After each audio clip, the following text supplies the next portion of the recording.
my name is Lena and I'm from the Healthcare Landscape Group. In this video, I'll be talking on my main video, which is on the topic of first aid and emergency. Now, in this video, I'll be going over on the basic skills that a paramedic and also a bystander must have. Then I'll be talking about how to handle stressful situations, especially in an emergency. And finally, I'll be discussing how to recognize an illness or an accident. Without further ado, let's get started on the first part. The first part is the basic skills that a paramedic or a bystander must have. Now, this will include the soft and the hard skills. Soft skills are essentially that comes from the heart. So the things like active listening and empathy, things like that. As for hard skills, it's like the profession. So like CPR, the Heimlich maneuver, choking, how to handle those things. So for the soft skills, a paramedic must have communication skills, interpersonal ability, confidence, ability to work under pressure, attention to detail, teamwork and leadership, empathy and reassurance, and finally adaptability. Now, why do we need to have these soft skills? Well, firstly, for example, if we need to have empathy, confidence, communication, and interpersonal ability to be able to communicate well with the patient and the bystander as well. So, for example, if I am a paramedic and I just arrives at the scene, I need to communicate, assess the scene, and talk to anyone who is near that area to see what has happened. So I need to have communication, and it also helps me to reassure the patient or the victim as well. And next is the hard skills that a paramedic or a bystander must have. Some basic skills is CPR, controlling the bleeding. If that person is bleeding excessively, then we could apply some firm pressure to that area to stop the bleeding. Then we also need to manage the airway. If there is something in the air passage, we need to do the Heimlich maneuver, for example, if they are choking on something. Burn care, if they have some slight burns or severe burns. As a bystander, we could put that under just room temperature water, cool water, not cold water, but cool water, and also splinting and immobilization and shock management. So those are some of the basic skills in first aid and emergency. For the next part is how to handle stressful situations. So there are two categories that I have separated as a bystander and as a first responder. So let's get started on as a bystander. Well, as a bystander, when we see that accident, for example, happening, or if we just took a morning jog and we run for our daily routine and we saw someone fainted while they were walking, then we need to go to where they just fainted, and we do the 3 C's of emergency response: check, call, and care. Now, checking is ensuring that everything is safe. We don't want to become a victim or a patient ourselves, so we need to ensure everything is safe. There's no hazards in that area whatsoever, and we don't want to rush into danger. The next step is calling. We need to call 115 in Vietnam, or 911 in the US, or 112 in Europe, for example. And this is calling the emergency medical services, and so that is the second step. And finally is care. Provide the first aid based on our level of training. So, for example, if we have went to summer camp or we have went to train for first aid, then we could provide the best level of care that we have been trained, like CPR, or check if they're breathing or not, things like that. As a first responder, when we are under stressful situations, when we're just arrived at the scene, then we need to first manage our own stress. We need to manage our own stress, and then we can manage other stress. So firstly, to manage our own stress as a paramedic, we need to control our breathing by using the 4-7-8 method.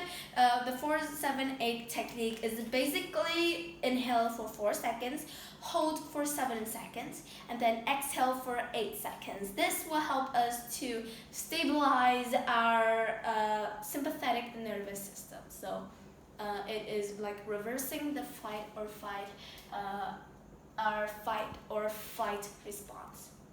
So that is the managing our own stress. We also have avoiding negative self-talk. For example, we don't want to say that this is too hard, this is too stressful, I can't handle it. Instead, we need to ask ourselves, we need to remind ourselves that we are a paramedic, we are a professional, and we can do this. And finally, breaking tasks down. So, for example, if I am a paramedic, I just arrived at the scene, I need to break the tasks down. After I've done these steps, we need to break the tasks down into smaller parts and think clearly what the next step is. So that is basically managing our own stress. And then we have handling the patient or bystander stress. After we have managed our own stress, then we can move on to handling the bystander or the victim stress. So we need to project calm authority. We are professional and we need to project calm authority. Stand high, speak in a calm tone so that they can feel calm. Reassure them, provide them with physical and verbal reassurance. And finally, focus the victim's attention. Don't focus the victim's attention on what they are experiencing. Focus them on to see if their mind is still with us. So, for example, we need to ask them, what is your name? What day is it? To see if they can still respond. So that is basically handling patient and bystander distress. And finally is how to recognize an illness or an accident. Now we have the ABCDE assessment. This applies for all emergencies. The A stands for airway, the B stands for breathing, circulation, disability, exposure, or environment. So basically what airway is we need to ensure that the airway is open, clear, and maintainable to see if there's anything inside. Then B is breathing. Is the patient breathing adequately? The paramedics, as paramedics, we need to check the rate, depth, and the lung sounds. For example, if there are any wheezing or if there are any crackles. So A, B, C, D, E. Airway. We have checked that off. Breathing, we have checked that off as well. The next one is circulation. Circulation is exactly what it sounds like. It is the circulation of blood through the body. So circulation, is there a pulse? We can check them at the wrist or by the neck to see if there is a pulse. Are there any signs of severe bleeding? If so, we need to control that breathing by holding some firm pressure. Are there any shock or poor perfusion? For example, is their skin pale or their cold, clammy skin and their palms are like clammy? So those are some signs of abnormalities.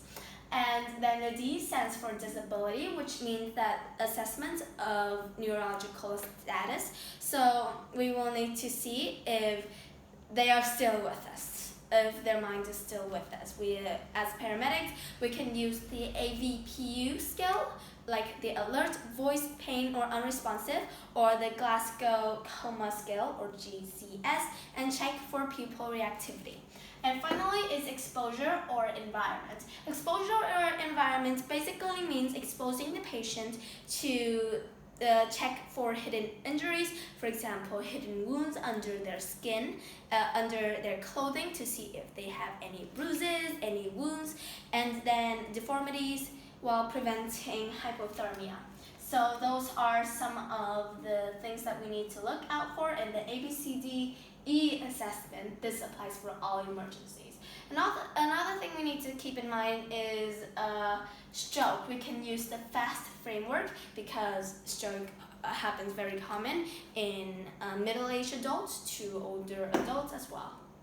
So yeah, those are the things I have to say for the three main parts.